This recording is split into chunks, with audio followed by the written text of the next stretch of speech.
Welcome back मेरे जिगर के छल्लो। तो कैसे हो? चलो जी, तो आज हम अपने बचे हुए चैप्टर भी खत्म कर देते हैं।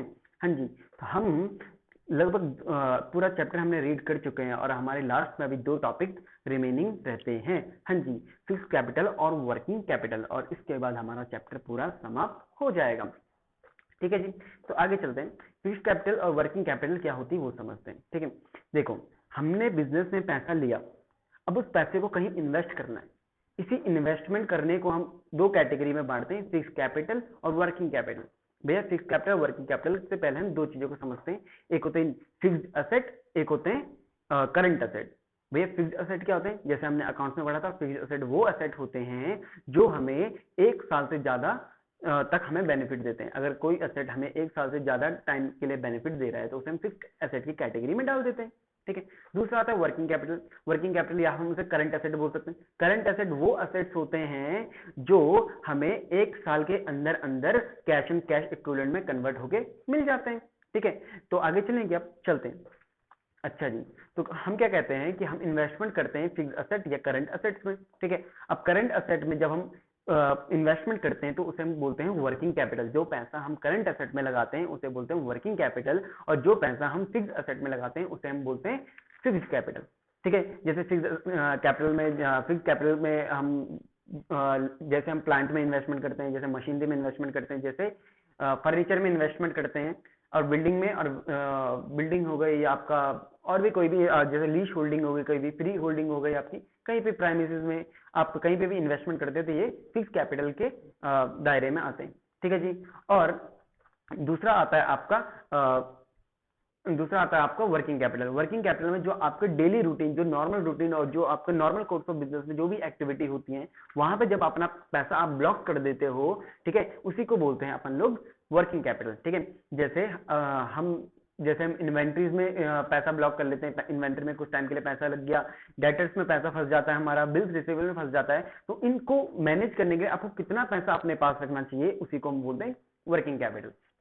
ठीक है, अपना जो वर्किंग कैपिटल है वो कुछ ज्यादा कॉम्प्लिकेटेड नहीं है, बट जबकि हमारा जो फिक्स कैपिटल होता है, फिक्स कैपिटल बड़ा कॉम्प्लिकेटेड होता है। कॉम्प्लिकेशन क्यों? क्योंकि फिक्स कैपिटल को, ऐसे डिसीजन को हम क्या बोलते थे, याद करो, हमने इन्वेस्टमेंट डिसीजन में पढ़ा था, किसे कैपिटल बजटिंग डिसीजन कहते हैं। और कैपिटल बजटिंग डिसीजन ऐसे डिसीजन होते हैं जो इरिवोकेबल होते हैं, मतलब जो इरिवर्सिबल होते हैं, जिन्हें हम रिवर्स नहीं कर सकते। और एक बात है, इनमें हम इतना ज्यादा अमाउंट लगाते हैं कि ये अगर हम रिवर्स करने की कोशिश भी करें तो हमको बहुत ज्यादा नुकसान हो सकता है। और एक और बात, अगर आप फिक्स कैपिटल में पैसा लगाते हो तो आपकी आने वाले फ्यूचर ग्रोथ और अपनी प्रॉफिटेबिलिटी, बिजनेस की प्रॉफिटेबिलिटी पे भी इसका बहुत ज्यादा असर पड़ता है। ठीक है जी, तो इसी के साथ आगे चलते हैं। सबसे पहले चलते हैं मैनेजमेंट ऑफ फिक्स कैपिटल। भैया मैनेजमेंट ऑफ फिक्स कैपिटल क्या है? कुछ नहीं है। मैनेजमेंट ऑफ फिक्स कैपिटल मतलब हम लॉन्ग टर्म असेट्स में कितना पैसा डालें, उसको किस तरीके से मैनेज करें, किस तरीके से पैसों को अलोकेट करें, डिवाइड करें डिफरेंट डिफरेंट असेट्स में। ठीक है, उसी को हम बोलते हैं वर्किंग और मैनेजमेंट ऑफ फिक्स कैपिटल। ठीक है जी, चलो जी। अच्छा, हमारे फिक्स कैपिटल क्या क्या होते हैं, फिक्स असेट्स क्या क्या होते हैं, सबको पता है। मशीनरी हो गया, बिल्डिंग हो गई, लैंड हो गई, और भी बहुत सारी चीजें। ठीक है जी, अच्छा जी, तो आगे चलें क्या? हाँ जी, जैसे मैंने आपको बताया था कि ये आपकी ग्रोथ और प्रॉफिटेबिलिटी पे असर डालते हैं, तो यहाँ पे क्या लिखा है देखो, affect the growth and profitability and risk of the business in the long run. Long run में आपका बिजनेस कैसे ग्रोथ करेगा, आपकी प्रॉफिटेबिलिटी कितनी होगी, कितना आपके बिजनेस में रिस्क होगा। ठीक है, ये सारा सारा डिपेंड करता है आपके असेट के एलोकेशन में, आपने असेट पे कितना कैसा पैसा लगाया, या फिक्स कैपिटल के एलोकेशन में हम कह सकते हैं।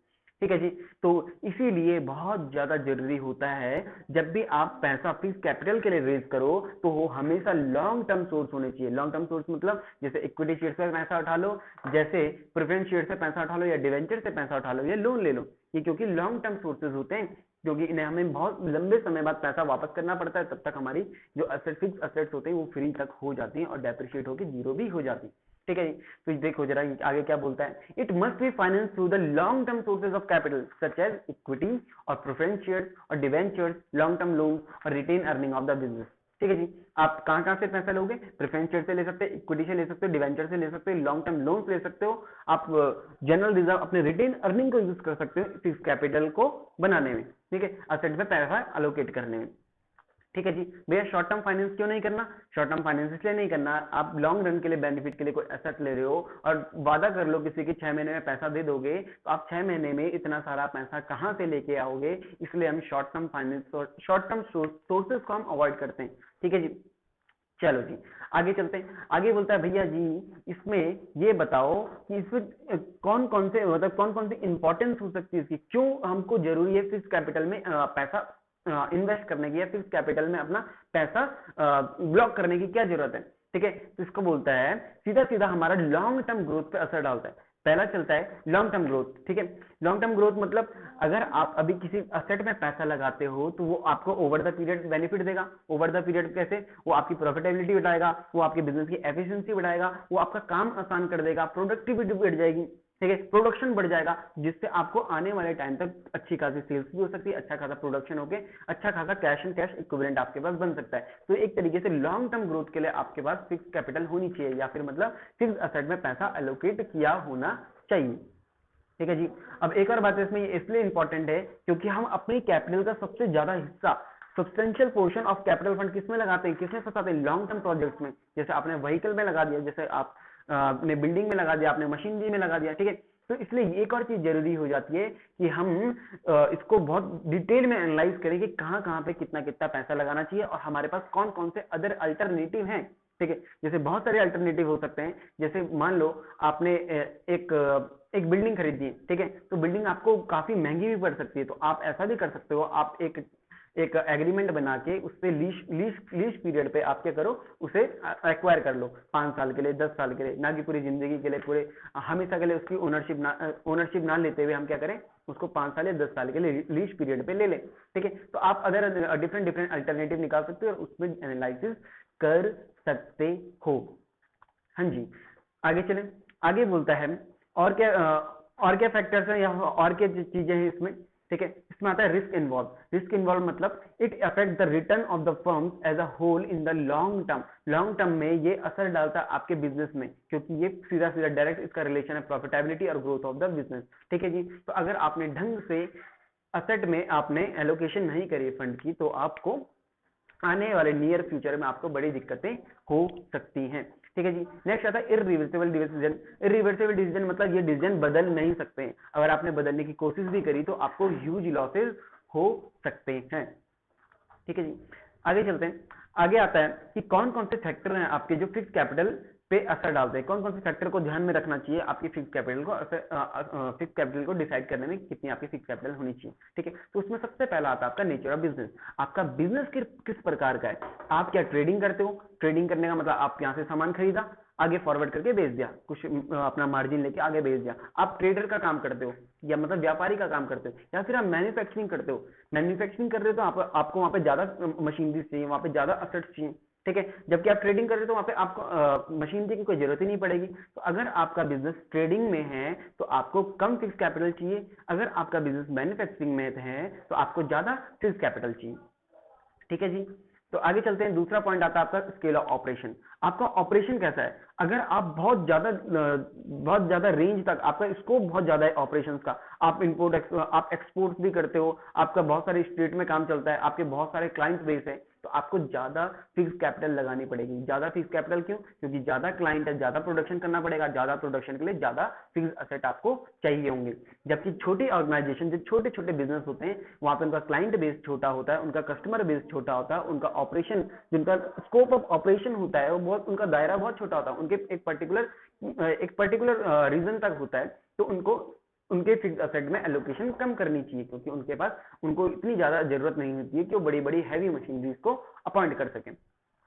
ठीक है, आगे चलते हैं। नेक्स्ट आता है आपका चॉइस ऑफ टेक्निक। आपकी बिजनेस में टेक्निक कैसी है, आप किस तरीके से काम करते हो। ठीक है जी, एक दो तरीके की टेक्निक होती है, जैसे हमने इकोनॉमिक्स में पढ़ा था, एक होती है कैपिटल इंटेंसिव टेक्निक, एक होता है labour intensive technique. Capital intensive technique का मतलब आप अपना काम ज्यादातर ऑटोमेटिक तरीके से करते हो। आप कैपिटल मतलब आप मशीनरीज को, आप फिक्स असेट को यूज करके आप प्रोडक्शन करते हो, तो उसे हम कैपिटल इंटेंसिव टेक्निक कहते हैं। और अगर आप ज्यादा लेबर का यूज करके आप प्रोडक्शन करते हो तो उसे हम लेबर इंटेंसिव टेक्निक कहते हैं। ठीक है जी, अगर आपका बिजनेस कैपिटल इंटेंसिव टेक्निक को अपनाता है तो आपको ज्यादा एलोकेशन करनी पड़ेगी फिक्स कैपिटल में, जबकि अगर आपका बिजनेस लेबर इंटेंसिव है तो आपको कम इन्वेस्टमेंट करनी पड़ेगी फिक्स कैपिटल में। नेक्स्ट आता है आपका टेक्नोलॉजी अपग्रेडेशन। टेक्नोलॉजी अपग्रेडेशन से यहाँ पे क्या मतलब हुआ? टेक्नोलॉजी अपग्रेडेशन से मतलब हुआ कि आपका बिजनेस कितनी फ्रिक्वेंटली जो टेक्नोलॉजी है वहां पे अपग्रेड होती है। अपग्रेड होने का मतलब कि आपका बिजनेस कितनी फ्रिक्वेंटली आपको टेक्नोलॉजी में चेंजेस आ रहे हैं। जैसे अगर हम बात करें, जैसे हम अगर बात करें एजुकेशन के फील्ड में, एजुकेशन के फील्ड में बहुत धीरे धीरे टेक्नोलॉजी में अपग्रेडेशन आते हैं। धीरे धीरे स्मार्ट क्लास आई, फिर कंप्यूटर्स आए, फिर स्मार्ट क्लासेस आई, अब आगे ऑनलाइन यूट्यूब में या फिर आपका कोई भी एक प्लेटफॉर्म बन रहे हैं जहाँ पे हम स्टडीज कर सकते हैं। तो यहाँ पे टेक्नोलॉजी फ्रीक्वेंटली चेंज नहीं होती है। जबकि अगर हम बात करें, जैसे हम मोबाइल फोन्स की बात करें, या फिर जैसे मोबाइल फोन्स की बात करें, जैसे हम लैपटॉप की बात करें, ठीक है, या फिर एलईडी टीवीज की बात करें, ठीक है, इन चीजों में इनमें टेक्नोलॉजी बहुत जल्दी बहुत फास्टली ऑब्सोलीट होती है, मतलब उनकी वैल्यूज गिर जाती हैं। ठीक है, जैसे एंड्रॉइड 9, 10, 11 जैसे आईफोन के आए थे, 8, 9, 10 आया, मेरे पास तो है नहीं आईफोन, तो मुझे तो पता नहीं बेटा। ठीक है, तो अपग्रेडेशन वहां पे होता रहता है। जहां पे ज्यादा अपग्रेडेशन जरूरत, जहां पे टेक्नोलॉजी बहुत फास्टली चेंज होती है, तो वहां पे आपको ज्यादा फिक्स असेट चाहिए होंगे, क्योंकि आपको खुद को चेंज करता रहना पड़ेगा। आपको फिक्स कैपिटल की ज्यादा जरूरत पड़ेगी, क्योंकि आपको फिक्स असेट को भी धीरे धीरे चेंज करना पड़ेगा। ठीक है जी, ठीक है, तो आगे चलते हैं। आगे आगे बात आती है अपनी ग्रोथ प्रोस्पेक्टस। आपका ग्रोथ प्रोस्पेक्टस कैसा है? अगर आपने सोचा कि आपको अपना बिजनेस बहुत दूर तक फैलाना है, आपने बहुत ज्यादा बहुत बड़े लेवल पे जाके आपको बिजनेस करना है, तो आपको फिक्स असेट में स्टार्टिंग में ज्यादा इन्वेस्टमेंट करनी पड़ेगी। जबकि अगर आपका ग्रोथ प्रोस्पेक्टस ही बहुत कम है, आपने सोचा ही नहीं कि आप ज्यादा दूर तक या ज्यादा एक्सपेंशन कर पाओगे अपने बिजनेस का, तो आपको फिक्स कैपिटल की जरूरत भी कम पड़ेगी, आपको फिक्स असेट में पैसा लगाने की जरूरत भी कम पड़ेगी। ठीक है जी, नेक्स्ट आता है आपका point diversification. What is diversification? Diversification का मतलब होता है आप एक जगह से दूसरी जगह पे शिफ्ट हो रहे हो, या फिर आप दो जगहों पे हाथ डाल रहे हो। मतलब कैसे कि अगर आपका बिजनेस, मान लो आपका बिजनेस फूड का है, तो आप फूड बिजनेस में क्या कर रहे हो, आप वहां पे आपको अलग तरीके के एसेट चाहिए होंगे, वहां पे अलग तरीके के प्रेमाइसेस चाहिए होंगे। ठीक है, वहां पे आपको स्टोव चाहिए होगा, आपको गैस की इन्वेंट्री रखनी पड़ेगी, बहुत सारी चीजें हो सकती हैं। ठीक है, अगर आप वहीं से बिजनेस को शिफ्ट कर रहे हो अपने सीमेंट के, आप या फिर कार मैन्युफैक्चरिंग में, तो वहां पे जो असेट आपने होटल इंडस्ट्री में या फिर फूड की इंडस्ट्री में यूज करे, वो असेट आप कभी भी सीमेंट इंडस्ट्री या कार मैन्युफैक्चरिंग इंडस्ट्री में यूज नहीं कर सकते हो। अगर आपका डाइवर्सिफिकेशन ऑफ ऑपरेशन का ज्यादा प्लान है, तो आपको ज्यादा फिक्स कैपिटल की रिक्वायरमेंट होगी। ठीक है जी, तो आगे चलते हैं मेरे जिगर के छल्लो। नेक्स्ट आता है आपका फाइनेंसिंग अल्टरनेटिव। फाइनेंस करने का अगर आपके पास कोई अदर अल्टरनेटिव है, अपने असेट को, लाइट असेट मॉडल अगर आप अपना सकते हैं। अरे ये लाइट असेट मॉडल क्या हुआ? लाइट असेट मॉडल का मतलब होता है कि आप अपने असेट ना यूज करते हुए दूसरे के असेट यूज करो और उनका बेनिफिट उठाओ। तो आपके पास अगर फाइनेंसिंग के अदर अल्टरनेटिव अवेलेबल हैं, तो आप दूसरे अल्टरनेटिव के लिए भी जा सकते हो। जैसे एक एग्जांपल देता हूं, जैसे अगर आपने याद हो तो, अगर आपने कभी एयरबस का नाम सुना है क्या, या बोइंग का नाम सुना है क्या? ये लोग क्या करते हैं, ये प्लेन मैन्युफैक्चरर्स हैं, ये एरोप्लेन बनाते हैं। ठीक है जी, तो ये क्या करते हैं, ये कभी भी अपने एरोप्लेन सेल आउट नहीं करते हैं, क्योंकि ये बहुत ज्यादा कॉस्टली होते हैं। अगर आप मार्केट वैल्यू जानो किसी एक पैसेंजर कैरिंग एयरप्लेन की, तो उसकी मार्केट वैल्यू लगभग 2000 करोड़ तक की आती है। तो किसी कंपनी के पास इतने पैसे अवेलेबल नहीं होते कि वो एक प्लेन को खरीद सकें। तो उनके पास एक और अल्टरनेटिव अवेलेबल होता है कि वो बोइंग के साथ अपना एक एग्रीमेंट साइन करते हैं, या एयरबस के साथ अपना एग्रीमेंट साइन करते हैं, और उन्हें बोलते हैं इतने पीरियड के लिए मुझे अपना ये प्लेन मुझे दे दो, और मैं आपको इसके ऊपर एक रेंट दे दूंगा। ठीक है, इसी को हम बोलते हैं, इसी एग्रीमेंट को बोलते हैं लीज होल्ड। ठीक है, हम लीज होल्ड पे उसको क्या ले रहे हैं, प्रॉपर्टी को एक्वायर कर रहे हैं एक पर्टिकुलर पीरियड ऑफ टाइम के लिए। ठीक है, तो अगर आपके पास ऐसे अल्टरनेटिव अवेलेबल हैं, तो आप इन अल्टरनेटिव को यूज करके आप अपने बिजनेस को ग्रो कर सकते हो, और आपको अपनी फिक्स कैपिटल की रिक्वायरमेंट कम हो जाएगी। ठीक है जी, अगर आपके बिजनेस में फाइनेंसिंग अल्टरनेटिव नहीं है, तो आपको फिक्स कैपिटल की बहुत ज्यादा जरूरत पड़ने वाली है। ठीक है जी, नेक्स्ट आता है level of collaboration. Level of collaboration का मतलब है, कोलैबोरेशन का मतलब क्या था? कोलैबोरेशन का मतलब होता है 2-3 लोगों को जोड़ के रखना। ठीक है, कुछ लोग आपस में मिलके बिजनेस ऑपरेशन को सिंप्लीफाई कर देते हैं। जैसे बात करते हैं एटीएम की, जैसे मनी स्पॉट का नाम सुना होगा आपने, इंडीकॉम का नाम सुना होगा आपने। ये एटीएम बनाते हैं, ठीक है, और ये एटीएम स्टैब्लिश करते हैं ऑल ओवर द इंडिया। इंडीकॉम तो मे बी टाटा का है, और मनी स्पॉट हिटाची हिटाची का कंपनी का है, ठीक है, आई थिंक हिटाची भी टाटा की है, ठीक है। तो ये टाटा भी क्या करता है, टाटा भी अपने एटीएम बनाता है। पर कभी सुना तुमने क्या टाटा का बैंक है? नहीं। तो वो क्या कर रहे हैं, वो अपने असेट लगा रहे हैं ताकि बैंकों को अपना पैसा असेट्स में ना लगाना पड़े, और बैंक उनके असेट्स को यूज करके अपनी फैसिलिटीज को अच्छा कर सकें, ठीक है। तो अगर लेवल ऑफ कोलैबोरेशन आपके बिजनेस की प्रोफाइल ऐसी है कि वहां पे लेवल ऑफ कोलैबोरेशन हो सकता है, तो वहां पे आपको फिक्स कैपिटल की जरूरत कम पड़ेगी। जबकि अगर आपका बिजनेस का प्रोफाइल ऐसा है कि वहां पे लेवल ऑफ कोलैबोरेशन है ही नहीं, तो वहां पे आपको फिक्स कैपिटल अपने पास ज्यादा रखनी पड़ेगी, ठीक है जी। नेक्स्ट पॉइंट आता है, नेक्स्ट टॉपिक ही आता है अपना working capital. What is working capital? Working capital मतलब कितना पैसा करंट असेट के अंदर इन्वेस्ट किया जाए। जी करंट एसेट क्या होते हैं? जी आगे चलते हैं, अभी बताता हूं जी करंट एसेट क्या होते हैं। करंट एसेट का मतलब है जैसे कैश एंड कैश इक्विवेलेंट, जो भी आपके पास कैश है, cash in bank, cash at bank, cash in hand, marketable securities, BR, आपके डेटर्स, आपके इन्वेंट्रीज, आपके WIP, work in progress, raw material, prepaid expenses, ये सब आपके क्या हैं? ये आपके करंट एसेट्स हैं, ठीक है। तो इनमें आपको कितना पैसा ब्लॉक करना है अपने पूरे साल भर के लिए, उसी डिसीजन को बोलते हैं वर्किंग कैपिटल मैनेजमेंट या वर्किंग कैपिटल डिसीजन, जिसमें हम नॉर्मली वर्किंग कैपिटल के नाम से जानते हैं, ठीक है जी।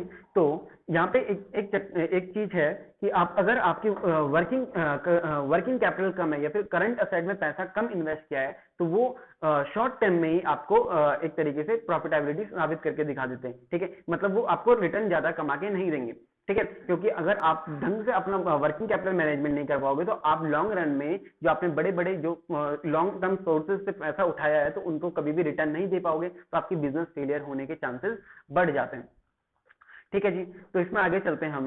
वर्किंग कैपिटल, ये केस स्टडी आप स्किप कर देना, कोई जरूरत नहीं है, इतना डिटेल में नहीं जाता है, ठीक है।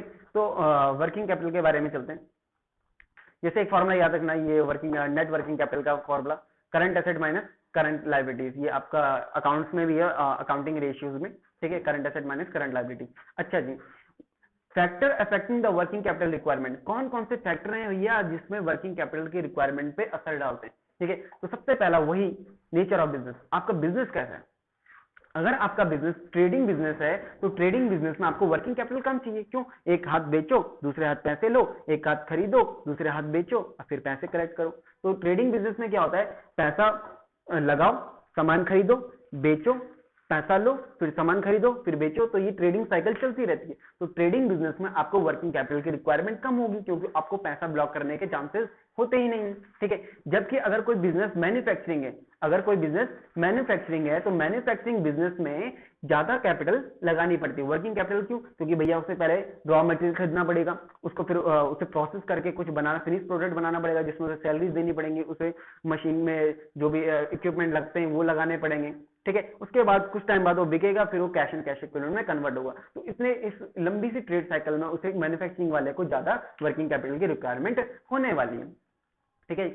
दूसरा आता है कि आपका स्केल ऑफ ऑपरेशन क्या है। स्केल ऑफ ऑपरेशन का मतलब आपका बिजनेस किस लेवल तक जा रहा है, ठीक है। अगर आपका बिजनेस बहुत बड़ा कंज्यूमर बेस लेके चलता है, अगर आपका बिजनेस का स्कोप बहुत बड़ा है, आप बहुत बड़े लेवल पे काम कर रहे हो, तो आपको अपने पास उतने लेवल को, उतने बड़े कंज्यूमर बेस को सर्व करने के लिए आपके पास उतनी इन्वेंट्री का होना बहुत जरूरी हो जाता है। तो आप लोग क्या करोगे, आप अपने पास इतनी वर्किंग कैपिटल रखोगे कि इमरजेंसी के टाइम पे आप फटाफट उस वर्किंग कैपिटल को यूज करके इन्वेंट्री में कन्वर्ट करके उसे सेल्स में कन्वर्ट कर सको, ठीक है। तो ज्यादा अगर बड़ा आपका ऑपरेशन है, तो आपको ज्यादा वर्किंग कैपिटल रखनी पड़ेगी। जबकि अगर आपका बिजनेस ऑपरेशन बहुत छोटा है, आप बहुत छोटे लेवल, बहुत छोटे दायरे में काम कर रहे हो, एक रीजनल बेस पे काम कर रहे हो, तो वहां पे आपको वर्किंग कैपिटल की रिक्वायरमेंट कम हो जाती है, ठीक है जी।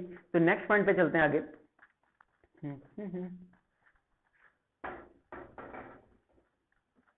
ठीक है, बिजनेस साइकिल। बिजनेस साइकिल क्या होता है? बिजनेस साइकिल मतलब आप यहां से रॉ मटेरियल खरीदो, उसे प्रोडक्ट में कन्वर्ट करो, और उसके बाद उसे सेल आउट कर दो, और उसके बाद उस सेल आउट करके बाद उसे आपको पैसे मिले, ठीक है। सॉरी ये तो प्रोडक्शन साइकिल बता दी मैंने, सो सॉरी।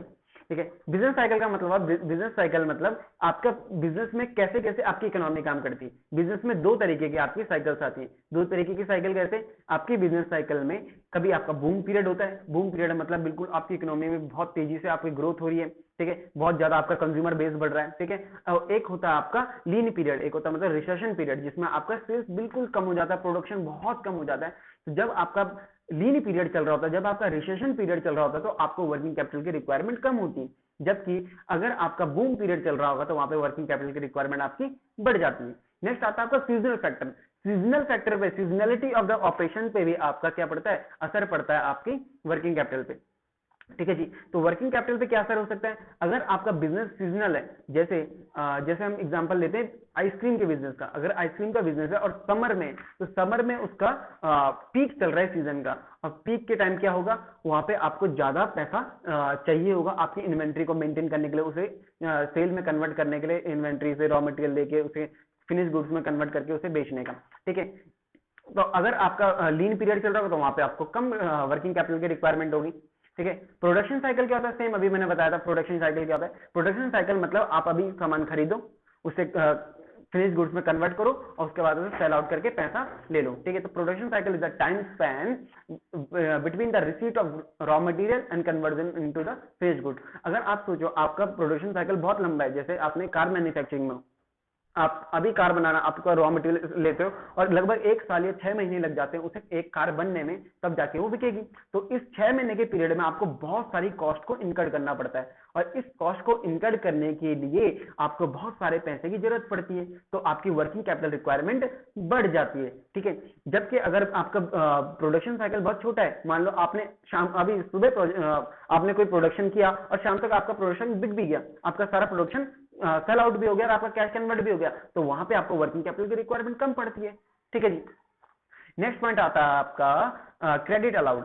अगर आपका बिजनेस ऐसा है, बहुत कॉम्पिटिटिव इन्वायरमेंट में है, मतलब आपका कंपटीशन ऐसा है बिल्कुल कट थ्रोट, तो आपको वहां पे अपने क्लाइंट को इंप्रेस करने के लिए उन्हें कुछ क्रेडिट या उधार में सामान भी प्रोवाइड करना पड़ेगा, ताकि क्लाइंट आपसे जुड़े रहें। और इन क्लाइंट को पैसा उधार में देने के लिए आपको आपके पास कैश तो आएगा नहीं, तो आपको कुछ एक्स्ट्रा पैसा रखना पड़ेगा ताकि आप और रॉ मटेरियल खरीद के प्रोडक्शन चालू रख सको। तो अगर आपका क्रेडिट देने का सिलसिला बहुत ज्यादा है, अगर आपका बिजनेस इतना कंपटीशन, कट थ्रोट कंपटीशन पे कि आपको क्लाइंट को बांधे रखने के लिए आपको ज्यादा क्रेडिट देना पड़ता है, तो आपको क्या करना पड़ेगा, आपको वर्किंग कैपिटल मैनेजमेंट ज्यादा बढ़ाना पड़ेगा। और आपके बिजनेस में अगर क्रेडिट का काम ही है, सारा कैश बेस पे होता है, तो आपको वर्किंग कैपिटल रखने की जरूरत नहीं पड़ती है। जैसे आप मैं एग्जांपल देता हूं, जैसे एक परचून की दुकान होती है, तो परचून की दुकान में क्या होता है, उनको क्लाइंट को बांध के रखना पड़ता है, तो वो क्लाइंट को लंबे लंबे मतलब 2-2 3-3 महीने तक वो उधार में सामान बेचते हैं। पर अगर आप ऐसी किसी शोरूम में जाओ, जैसे आपने रिलायंस का ट्रेंड्स नाम सुना होगा, ट्रेंड्स में अगर आप जाओ तो वहां पर कैश बेसिस पे सारा काम होता है, वहां पे क्रेडिट बेसिस पे कुछ भी काम होता ही नहीं है, तो उन्हें वर्किंग कैपिटल की रिक्वायरमेंट कम होती है, ठीक है जी। नेक्स्ट चलते हैं, नेक्स्ट आता है क्रेडिट अवेट। जैसे क्रेडिट अलाउड हम करते हैं, वैसे कोई भी हमें भी क्रेडिट अलाउ कर सकता है। जैसे हमारे सप्लायर जो हमें रॉ मटेरियल दे रहे हैं, अगर वो हमें रॉ मटेरियल उधार में दे सकते हैं तो हमें वर्किंग कैपिटल कम चाहिए। अगर वो हमें उधार में देते ही ना हो सामान, तो हमें वर्किंग कैपिटल अपनी बढ़ानी पड़ेगी, ठीक है जी। नेक्स्ट आता ऑपरेटिंग एफिशिएंसी। आपका बिजनेस के ऑपरेशन कैसे हैं, अगर आपकी degree of operation, degree of efficiency बहुत अच्छी है, आप बहुत कम कीमत पे बहुत कम रॉ मटेरियल को रख के आप बिजनेस के ऑपरेशन को बहुत अच्छे से चला सक रहे हो, ठीक है। मतलब आपका मैनेजमेंट, आपका इन्वेंट्री मैनेजमेंट बहुत अच्छा है, जैसे आपने आज सामान बनाया, 2 दिन में वो सामान बिक गया, आपकी एफिशिएंसी बहुत अच्छी है, ऑपरेशन करने का तरीका बहुत अच्छा है, तो आपको वर्किंग कैपिटल कम रखनी पड़ेगी, क्योंकि आपको स्टॉक कम मेंटेन करना पड़ेगा। और सोचो अगर आपके एम्प्लॉइज इतने आलसी हैं, जैसे आपका सेल्स डिपार्टमेंट सेल ही नहीं कर पा रहा है, तो वहां पे आपको वर्किंग कैपिटल ज्यादा रखनी पड़ेगी, क्योंकि उनके पास अनसोल्ड स्टॉक बहुत ज्यादा पड़ जाता है, ठीक है। और हमें तब तक वो पैसा कन्वर्ट होके आता नहीं है, और पैसा कन्वर्ट होके आएगा नहीं तो हम और प्रोडक्शन कैसे करेंगे, ठीक है जी। अगर आपकी ऑपरेटिंग एफिशिएंसी बेकार है तो आपको ज्यादा वर्किंग कैपिटल रखनी पड़ेगी। अगर आपकी ऑपरेटिंग एफिशिएंसी एकदम 5 स्टार है तो आपको वर्किंग कैपिटल ज्यादा नहीं रखनी पड़ेगी। क्यों? क्योंकि आप जल्दी से कैश में कन्वर्ट करके डेटर कलेक्शन करके दोबारा वही पैसे को रीयूज कर सकते हो, ठीक है जी। तो आगे चलते हैं नेक्स्ट पॉइंट पे। नेक्स्ट पॉइंट आता है इसका अवेलेबिलिटी ऑफ रॉ मटेरियल। अगर आपका रॉ मटेरियल ऐसा है, बिजनेस में ऐसा रॉ मटेरियल लग रहा है कि जो बहुत ही ज्यादा इजीली अवेलेबल है, तो आपको उसका स्टॉक मेंटेन करने की जरूरत नहीं है। स्टॉक मेंटेन करने की जरूरत नहीं है तो वहां पे आपको पैसा फंसाने की जरूरत भी नहीं है, ठीक है, इन्वेंट्रीज में पैसा लगाने की ज्यादा जरूरत भी नहीं है। और अगर आपका इन्वेंट्री आपका रॉ मटेरियल ऐसा है जो बहुत रेयर है, और सोचो आपका आप उसे इंपोर्ट करते हो किसी दूसरी कंट्री से, तो आपको उसका बहुत ज्यादा स्टॉक मेंटेन करना पड़ेगा, और ज्यादा स्टॉक मेंटेन करना पड़ेगा तो उसमें ज्यादा पैसा ब्लॉक करना पड़ेगा, और ज्यादा पैसा ब्लॉक करना पड़ेगा तो आपको वर्किंग कैपिटल की रिक्वायरमेंट भी ज्यादा होगी, ठीक है। तो अगर आपका बिजनेस में रॉ मटेरियल बहुत रेयर वाला है तो वहां पे आपको वर्किंग कैपिटल ज्यादा रखना पड़ेगा, क्योंकि आपको इन्वेंट्री ज्यादा रखनी पड़ेगी, ठीक है जी। अगर आपके बिजनेस का रॉ मटेरियल बहुत आम है, जैसे आप कंस्ट्रक्शन का काम करते हैं, वहां पे रेत आम होती है, वहां पे ईंट पत्थर रोड़ी बजरी ये सब आम होता है, तो उसका रॉ मटेरियल तो रखने मेंटेन करने की जरूरत ही नहीं है, एक ऑर्डर देने में जल्दी से पहुंच जाता है, तो वहां पे आपको वर्किंग कैपिटल की रिक्वायरमेंट कम होती है, ठीक है जी। नेक्स्ट चलते हैं ग्रोथ प्रोस्पेक्टस। बिजनेस का ग्रोथ का क्या सिलसिला है। अगर बिजनेस का लगा है कि आप उसको, वो चाहता है कि वो बहुत हायर प्रोडक्शन का सोच रहा है, मतलब उसका बिजनेस ग्रोथ के फेज में, और उन्हें लगता है कि उनकी सेल्स कभी डबल होने वाली है, ट्रिपल होने वाली है, या फिर वो इतने एफर्ट्स डाल रहे हैं कि उनका बिजनेस बहुत तेजी से एक्सपेंड होने वाला है, तो उन्हें वर्किंग कैपिटल ज्यादा रखनी पड़ेगी, क्योंकि उन्हें ज्यादा प्रोडक्शन करना पड़ेगा अपने अपने कस्टमर बेस की नीड्स को फुलफिल करने के लिए, ठीक है। तो ग्रोथ प्रोस्पेक्टस से भी फर्क पड़ता है आपके वर्किंग कैपिटल पे। अगर आपका ग्रोथ प्रोस्पेक्टस हाई है तो आप क्या करोगे, ज्यादा वर्किंग कैपिटल रखोगे। अगर आपने सोचा है अपना बिजनेस तो ऐसा ही चलेगा, तो आपको वर्किंग कैपिटल भी कम रखनी पड़ेगी। नेक्स्ट आता है लेवल ऑफ कंपटीशन। आपका बिजनेस का कंपटीशन नेचर कैसा है। अगर आपके बिजनेस का ऐसा नेचर है कि वहां पे बहुत ज्यादा कंपटीशन है, तो वहां पे आप लोग बहुत ज्यादा वर्किंग कैपिटल रखनी पड़ेगी। क्यों, अगर आपने सोचो आपकी वर्किंग कैपिटल कम पड़ गई तो आप अपने कस्टमर का लॉस भी कर सकते हो। आपके कस्टमर आपसे नाखुश हो गए, अनसेटिस्फाइड हो गए, दूसरे बिजनेस में भी जा सकते हैं, ठीक है। उसके लिए तो हमेशा अवेलेबल रहेगा कोई ना कोई, ठीक है। तो हमें कस्टमर लॉस हो सकता है। तो लेवल ऑफ कंपटीशन के टाइम पे अगर लेवल ऑफ कंपटीशन हाई है तो आपको ज्यादा वर्किंग कैपिटल रखनी, लेवल ऑफ कंपटीशन लो है तो आपको कम वर्किंग कैपिटल रखनी। नेक्स्ट आता है इन्फ्लेशन, महंगाई। महंगाई से भी असर पड़ता है आपकी वर्किंग कैपिटल पे। अगर तुम्हें लग रहा है कि फ्यूचर में कुछ चीज महंगी होने वाली है तो आप उसको ज्यादा खरीद के रखते हो क्या, बिल्कुल रखते हैं। सेम ऐसे बिजनेस में भी होता है। अगर आपको लगता है फ्यूचर में ये रॉ मटेरियल आपका महंगा होने वाला है, तो अपन लोग क्या करेंगे, हम उसे बहुत सारा स्टॉक को पाइल अप कर देंगे, और उसे बहुत सारा स्टॉक को हम वॉल्यूम के साथ अपने यहाँ पे मेंटेन करेंगे, जिसके लिए हमें ज्यादा पैसा चाहिए होगा। तो अगर इन्फ्लेशन के आपको चांसेस ज्यादा लग रहे हैं तो आप क्या करोगे, आपको वर्किंग कैपिटल की रिक्वायरमेंट ज्यादा हो जाएगी। और अगर आपको लगता है कि फ्यूचर में प्राइस गिरने वाले हैं, तो आप आज वर्किंग कैपिटल कम करके आप फ्यूचर में उस चीज को बाद में खरीद लेंगे, ठीक है। इन्फ्लेशन से भी आपका असर पड़ता है। और में भी इसी के साथ हमारा ये चैप्टर खत्म होता है।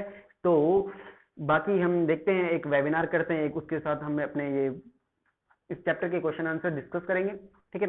तो लंबी गहरी सांसें भरो और बोलो मास्टर छुट्टी।